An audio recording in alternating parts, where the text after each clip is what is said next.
Un nouveau partage aujourd'hui d'une Transalp dans la quête d'un changement de trail pour remplacer ma Royal Enfield IMA 450.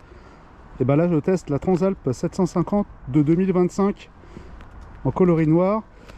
Première fois que je teste une Honda depuis la formation moto d'ailleurs, école. Donc là c'est le 750 en version A2 et puis comme d'habitude je vais partager des premières sensations pour un jeune néophyte, jeune permis en plus, sur un trail moyenne catégorie, sachant que Honda c'est une marque qui est réputée pour la fiabilité. Là je vais pas la tester aujourd'hui, mais au moins vérifier la qualité, on va dire, d'usage, puisque c'est les motos aussi souvent considérées faciles. Donc là, petit compteur, ce que je vois, son plutôt discret, gabarit assez généreux, une selle bien large comme d'habitude, c'est-à-dire position de conduite, confort, feeling, freinage sur un test express, parce que bien sûr c'est un véhicule prêté. Et merci à la concession, effectivement Honda à 5 points de me prêter une Transalp, ça pourrait être la future moto. Alors première sensation, du coup qu'est-ce que je vais dire? Tout de suite je sens un guidon bien haut. Donc on a une bonne position, bien typée trail. C'est pas un scoop, c'est la première info. Un compteur que je trouve un peu petit par rapport, on est sur du TFT, c'est la norme maintenant, hein, mais il m'a l'air un poil petit. Après il est fonctionnel. Je touche les pieds par terre, la selle est assez creusée, elle est assez large, elle m'a l'air assez confortable, même pas mal du tout. Il y a un bon débattement de suspension, c'est-à-dire c'est une moto aussi qui est un peu destinée pour faire du trail. D'ailleurs j'ai déjà vu des vidéos de gens qui avaient des possesseurs de la première Transalp, là, celle des années 90, 600 et quelques, et qui faisaient du terrain bien beau avec, malgré son côté trail routier. Alors celle-là aussi c'est un trail routier. Maintenant je pense qu'il y a des aptitudes tout terrain, donc elle peut m'intéresser pour faire du chemin. Et en road trip je pense qu'elle peut être bien. Il y a une bulle qui a l'air assez haute là, on va voir si elle protège. On a l'impression d'avoir une moto effectivement agréable, ça vibre pas beaucoup.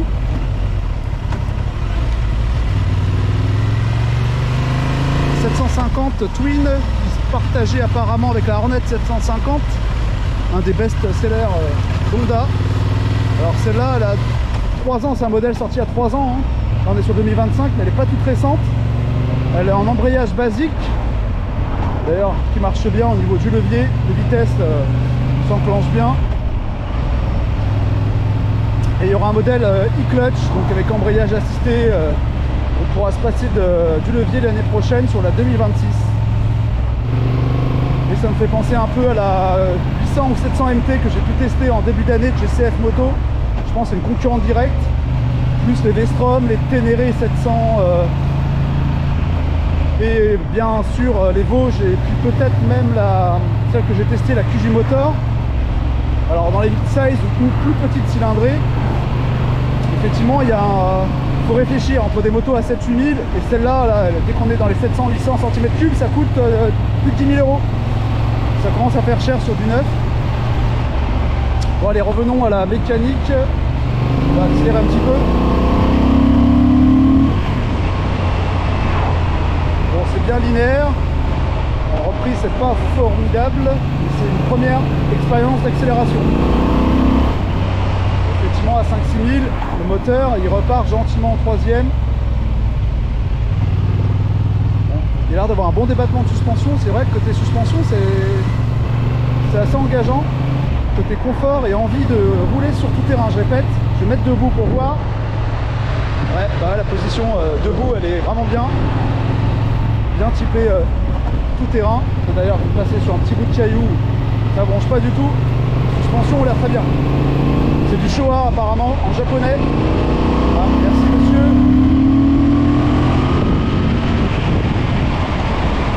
Bon, le moteur il n'est pas hyper démonstratif par contre, hein. Ça c'est ce que je viens de découvrir là en faisant 2-3 accélérations.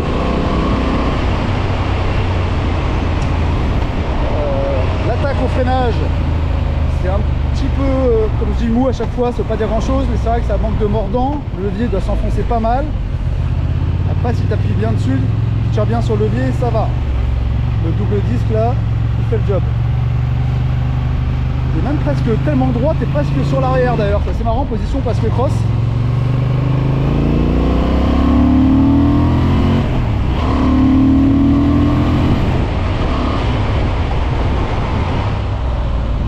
Bon, la protection vent est correcte, tout à fait bien, hein, c'est bien. La bulle elle remonte assez haut. Le moteur il est assez inert, il ne rechigne pas. Ça ne vibre pas beaucoup. Au niveau 4 pieds, pourtant j'ai pas les caoutchoucs là.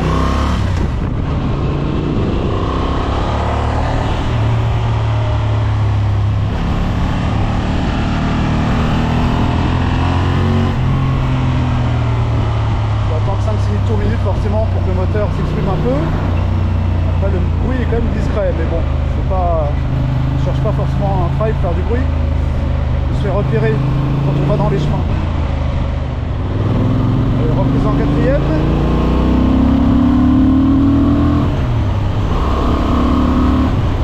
Je me remonte en mode gravel, rain, gravel. Je tire un peu aussi pour voir.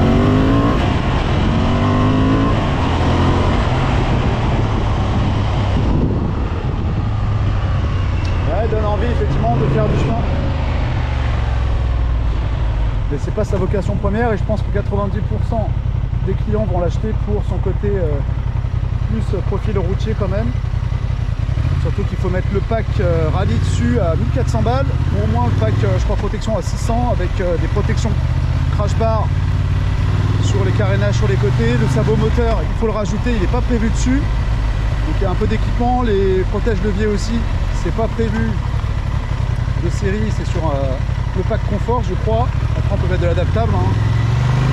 50-100 balles, on peut avoir du bon modèle adaptable sans passer par Honda.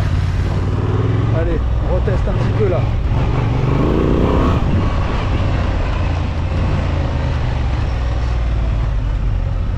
Bon, très bien. Allez, on va prendre un rond-point pour voir si effectivement c'est un vélo ou pas. Bon, elle est relativement haute. On sent bien l'avant quand même. Bon, elle a l'air facile effectivement, la réputation de Honda. Facile en prise en main. Allez, j'aimerais bien essayer un terrain un peu défoncé sans faire du off-road parce que c'est l'automne, c'est une moto de près et que j'ai les pneus dessus Continental Tralmax. C'est des pneus plutôt typés profil X, c'était même route. Allez, allons voir.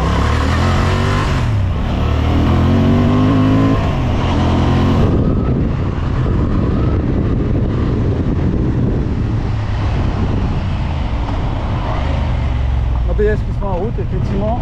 Bon, là j'ai des chemins. On va tester 2-3 chemins parce qu'elle est vraiment faite comme je pense pour le tout terrain, mine de rien.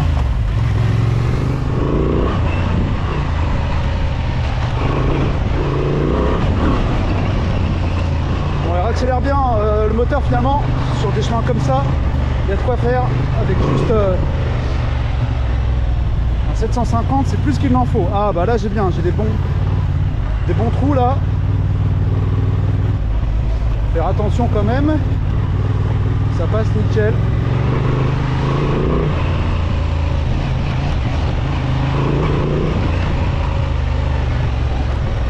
Ok.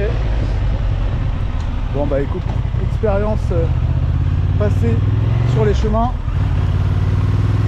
Au moins le débattement est correct. On sent que c'est limite quand même, c'est encore un tout petit peu ferme. Mais sur une moto comme ça, en 750 en trail quand même, profil un peu routier, ça fait le job pour faire des promenades dans les chemins. Peut-être pas trop du bois. En tout cas, il y a un kit qui existe rallye, j'ai vu ça là. Je me suis un peu renseigné sur le modèle. Après, moi j'essaie les modèles sans lire vraiment d'essai presse, je m'influence pas. C'est juste pour mes propres sensations. Et le minimum, c'est effectivement jouer à le prix. Voilà, encore c'est jouable. Je vois également le côté accessoirisation un petit peu. Donc là, il n'y a pas d'équipement dessus d'origine, juste des cale-pieds enduro pour un meilleur grip. Là, il y a les modes de conduite. Tiens, je vais tester sport. Ah bah, je suis déjà en sport. Non, je suis peut-être même pas en sport, tiens d'ailleurs. Ah oui, ça a l'air de mieux marcher là d'un coup.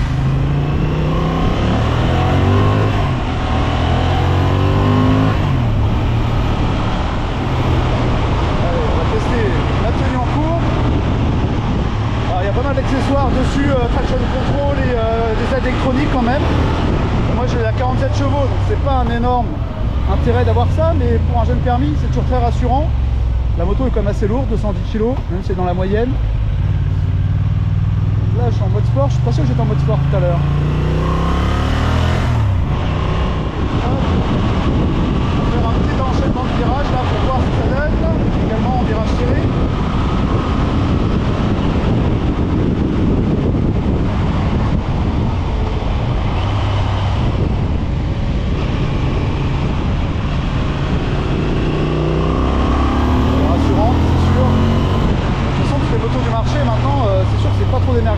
Les chinoises, elles sont toutes plutôt sympas en feeling. Là, c'est un trail qui est quand même pas mal. C'est haut, tu vas pas trop comme un foufou en virage, mais ça va. Allez, je vais voir jusqu'au bout de ce chemin là. Je vais changer le mode. Gravel. Ça permet de régler automatiquement le niveau de contrôle traction, d'embrayage, de cartographie, je pense, moteur.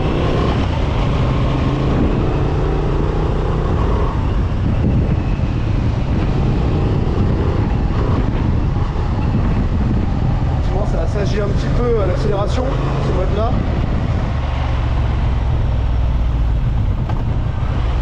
Bon, allez hop, tiens, on va tester du coup le rayon de braquage qui m'a l'air, à mon avis, excellent.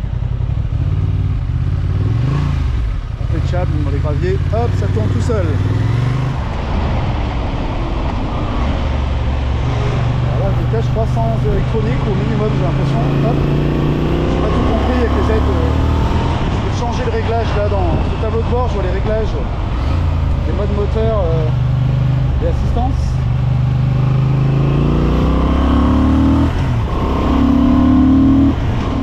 Allez, on va tenter une petite accélération en mode sport.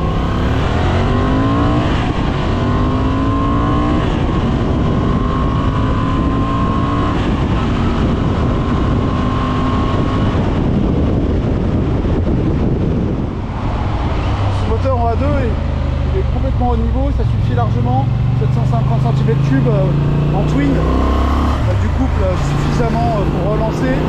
C'est sûr qu'il s'essouffle, on sent qu'il est quand même bridé. Le moteur fait 90 ou 12 chevaux presque en version normale.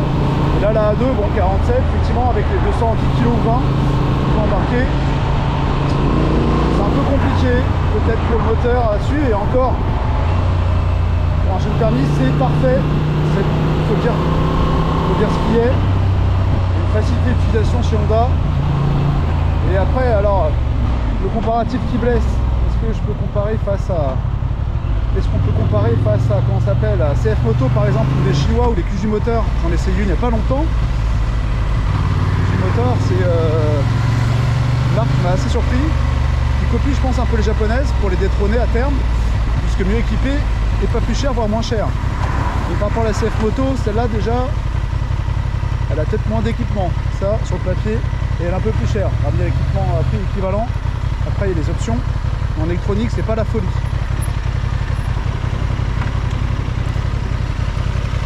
Est-ce que je craquerais pour un trail de ce gabarit-là à 10-11 000 €, même elle est à plus de 11 000 affichée sans option.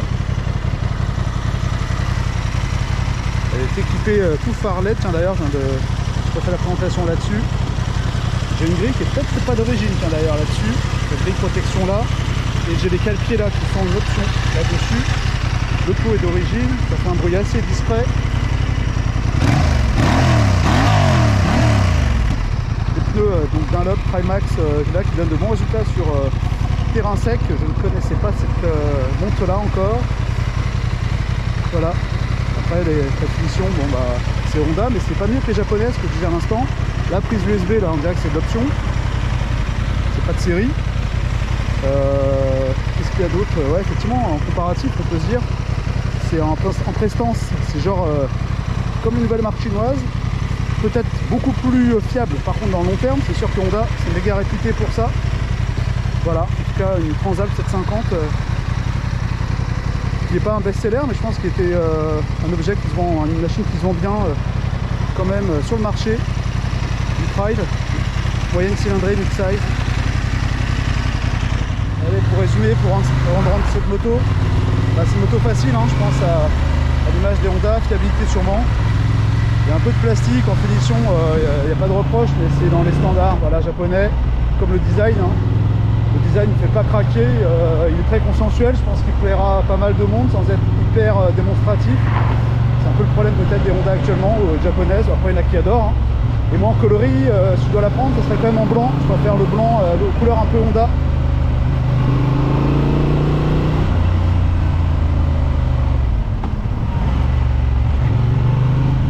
Petit test ralentisseur, ouais, c'est ce que ça m'a confirmé sur le test un petit peu en chemin tout à l'heure. C'est un tout petit peu ferme quand même, surtout au niveau de l'amortisseur arrière, c'est du Showa. Je sais pas s'il faut le régler avec un peu plus de détente. C'est un petit peu ferme. C'est quand même paramétré, on va dire réglé route. C'est réglé route, mais je viens de faire un peu de chemin et c'est sûr qu'elle peut aussi emprunter, c'est une petite baroudeuse, elle peut emprunter les sentiers. C'est vrai. Allez, on va rendre la moto. Honda Transalp 750 2025.